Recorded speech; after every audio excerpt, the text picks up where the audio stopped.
The day before the wedding, my fiancée, Sophie, posted a picture on Instagram that completely shattered my trust in her.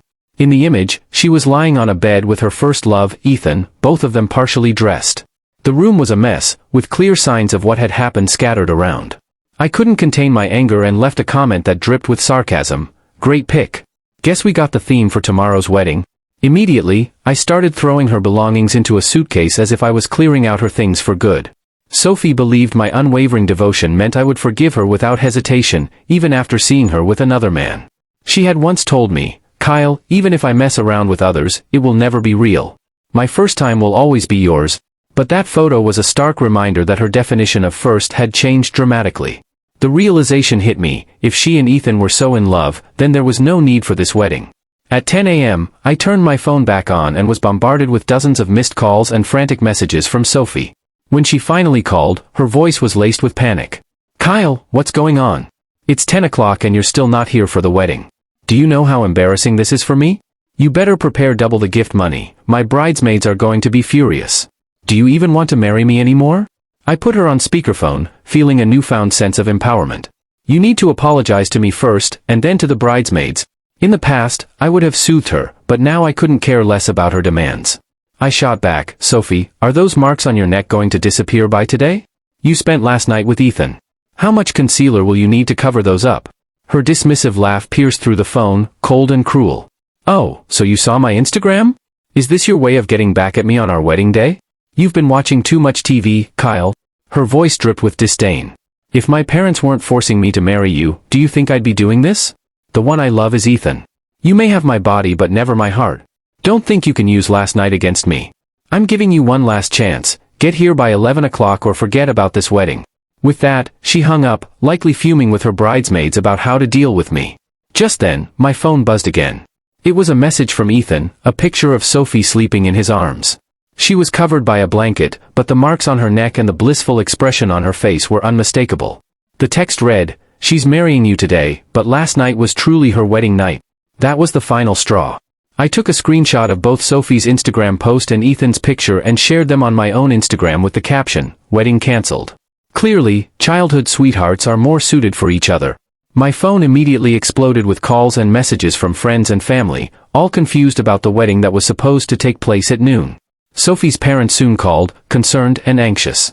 "Kyle, what's going on? Why aren't you here yet? I heard from Sophie's bridesmaids that you two had a fight and want to cancel the wedding. Marriage is a big deal. You can't just mess around with it like this." I remained silent, struggling to articulate my feelings, especially to the people who had been so kind to me over the years. "I'm not throwing a tantrum or fighting," I finally managed to say softly. "It's just that Sophie has always loved Ethan, not me. You can see it for yourself on her Instagram."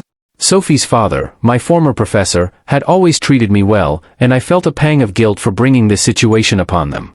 I reflected on the past. Sophie and Ethan's relationship was a tangled web of jealousy and manipulation.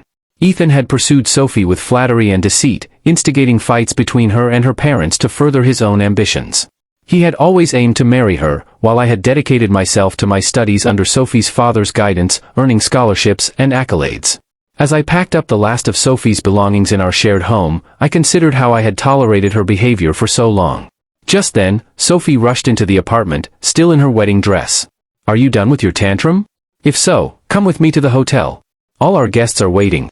I smiled coldly at her and said, "Sophie, wasn't last night your wedding night with Ethan?" Her expression froze, and I sneered, "I've already informed our friends and family that the wedding is cancelled. I wish you and Ethan a happy life together." Her eyes narrowed in anger. "Kyle, have you thought about my parents? They are your professors. Do you have no conscience? Can't you see how embarrassed they'll be at their age?" Taking a deep breath, I replied, "Oh, when you were shamelessly doing those things, did you ever think about how embarrassed your parents would be? You even posted intimate photos with Ethan online. What else is there to be embarrassed about?" Sophie glared at me, teeth gritted. "Fine. I'll promise to have less contact with Ethan in the future. Is that good enough for you? Don't be so unreasonable.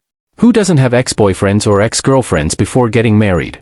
I was just going to say goodbye to my past love since I was going to marry you today. You're making a big deal out of nothing."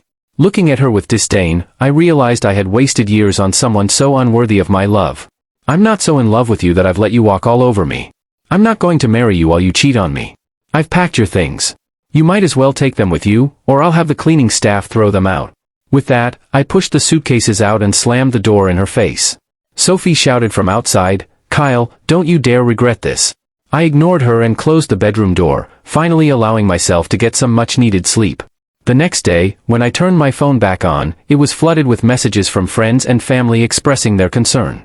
I replied to a few important ones, but then I noticed a message from Sophie's father, urging me to come over as soon as I could.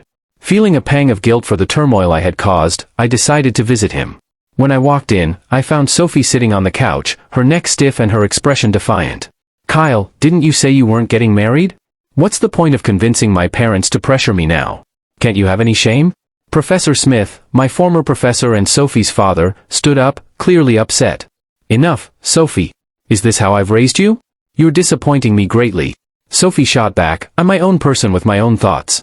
I'm not a puppet that you can control. Just because you want me to like someone doesn't mean I have to." Sophie and I had always shared a deep bond, one that I thought was built on trust and mutual respect. I had loved her fiercely, but her recent actions shattered everything I believed about our relationship. Kyle, her current boyfriend, was the one refusing to marry her, yet somehow, I became the scapegoat for all her troubles. As tears welled in her mother's eyes, she turned to Sophie and said, "Look at what you've done. How can you expect Kyle to handle this? How could you and Ethan do such things?" In that moment, Sophie glared at me, her anger palpable. "Even if I agree to marry you, my heart doesn't belong to you," she spat, venom dripping from her words. "My body and soul have always been Ethan." My heart sank at the realization that I had been living a lie, believing that we had a future together. Feeling a mix of hopelessness and frustration, I stepped in front of her parents, locking my gaze onto Sophie. "When I pursued you, did I ever force you to do anything against your will? Did I pressure you?" My voice was steady but filled with emotion. "This relationship has always been based on your consent. Why now claim that it's me or your parents pressuring you? I thought I was a good boyfriend all these years, but I never expected you would view our relationship this way." The professor, Sophie's father, trembled with anger. "You keep saying you love Ethan. Do you even know what kind of person he is? What he has done? You're clearly under some kind of spell." Sophie's defiance was palpable as she faced her parents. "You did those things to Ethan without him blaming you. You just told me not to be angry with you, and yet here you are criticizing him. You're the ones with no conscience?" Her mother's frustration boiled over as she slammed her hand on the table. "What have we done?" she exclaimed. Sophie scoffed, her contempt evident. "Do we really need to go over this? You took Ethan's spot at school and gave it to Kyle. Kyle, don't pretend. Everyone knows your spot was earned by sucking up to my dad." The professor gasped, clutching his chest as if the accusation had struck him physically. "What did you say? I've lived my life honestly, and now my own daughter accuses me of using underhanded tactics for a student." Sophie stood up, declaring dramatically, "Isn't that true? If it weren't for being your daughter and Ethan encouraging me, I would have reported you long ago." Her words cut deep, and the professor turned pale, pointing at her in disbelief. "Good. I raised a wonderful daughter. Go ahead and report me now. Get out. Get out," he shouted. As Sophie stormed out, she shot back, "Just watch. I'll make sure Ethan gets what he deserves." The door slammed behind her, echoing in the room, and the professor collapsed, overwhelmed by the turmoil. Chaos ensued as Sophie's mother rushed to help him, attempting to stabilize him while calling for help. I stood frozen, caught between the anger bubbling within me and the guilt pressing down on my chest. Sophie, in her fury, turned on me, pointing a finger as if I was the sole architect of this disaster. "This is your fault," she screamed, and I wanted to argue, to remind her of her own lies and manipulations. But silence enveloped me, and I walked out, leaving the weight of my decisions hanging heavily in the air. That day marked the final end between Sophie and me, or so I thought. In the following weeks, I moved into a small apartment, the wedding officially called off. But the drama was far from over. Sophie, furious that I had exposed her affair and taken control of the situation, launched a campaign on social media to defame me. With every post, my anger grew as she twisted the truth to paint me as the villain. Messages of support from friends mingled with vicious attacks from strangers who believed her narrative. Sophie wasn't just destroying our relationship, she was targeting my reputation, my career, and my very identity. To make matters worse, she began involving her devastated parents, portraying herself as a victim and claiming that my actions had caused her father's health crisis. Then, Sophie escalated her tactics. I received an ominous letter from the university where I worked, informing me that she had alleged I had plagiarized parts of my academic work and secured my scholarship unfairly through favoritism. I was suspended while the university investigated. Losing my academic position felt like a devastating blow, but I was determined not to let her destroy everything I had worked for. I meticulously gathered evidence, emails, academic papers, and correspondence that demonstrated my achievements were legitimate and hard-earned. Yet, the damage was done, rumors circulated, and parts of the academic community began to look at me with suspicion. As I fought to clear my name, Sophie's campaign continued to spiral out of control. Not satisfied with tarnishing my name on social media and in my workplace, Sophie began reaching out to my family. Initially supportive, my parents started receiving calls and visits from her. With her perfect acting skills, she convinced my mother that I had emotionally traumatized her, claiming I had pressured her into marriage by manipulating her through her father. My mother, who had always believed in the sanctity of marriage, began to doubt me. Sophie had successfully turned my family against me, and I found myself isolated and alone. Then, she struck the cruelest blow. One rainy morning, Sophie appeared at my apartment with a cold smile, claiming she was pregnant. "I've thought about it," she said with a chilling calmness, "and despite everything, I'm going to raise this child. Ethan and I have decided, but everyone is going to know you're the biological father." Stunned, I struggled to process her words. How could she be pregnant? We hadn't been together for months. The horrifying truth dawned on me: it was yet another manipulation. She intended to drag me into a legal and financial nightmare, forcing me to pay child support and further ruin my life. Feeling utterly overwhelmed, I sought the counsel of a lawyer. He delivered a stark warning: if she took this to court, I would have to prove I wasn't the father. It would be her word against mine, and that wouldn't be enough. We would need to request a paternity test, but until then, my reputation hung in the balance as the drama unfolded.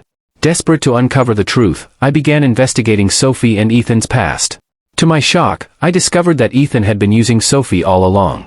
His intentions were clear: he wasn't interested in building a family with her, he was after her family's wealth and connections. To him, Sophie was merely a means to an end, someone to exploit and discard when he no longer needed her. Blinded by her obsession with him, Sophie had sacrificed everything for a love that was nothing more than a facade.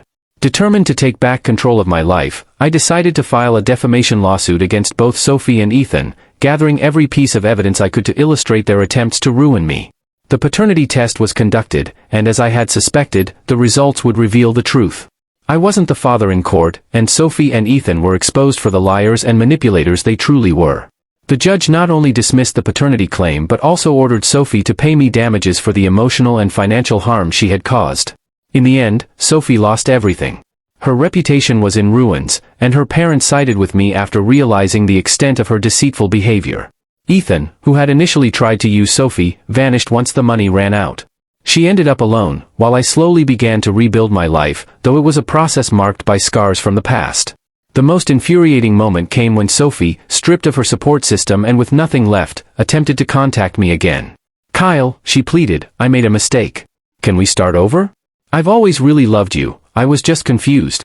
All I could do was shut the door in her face, feeling a sense of relief wash over me after everything that had transpired.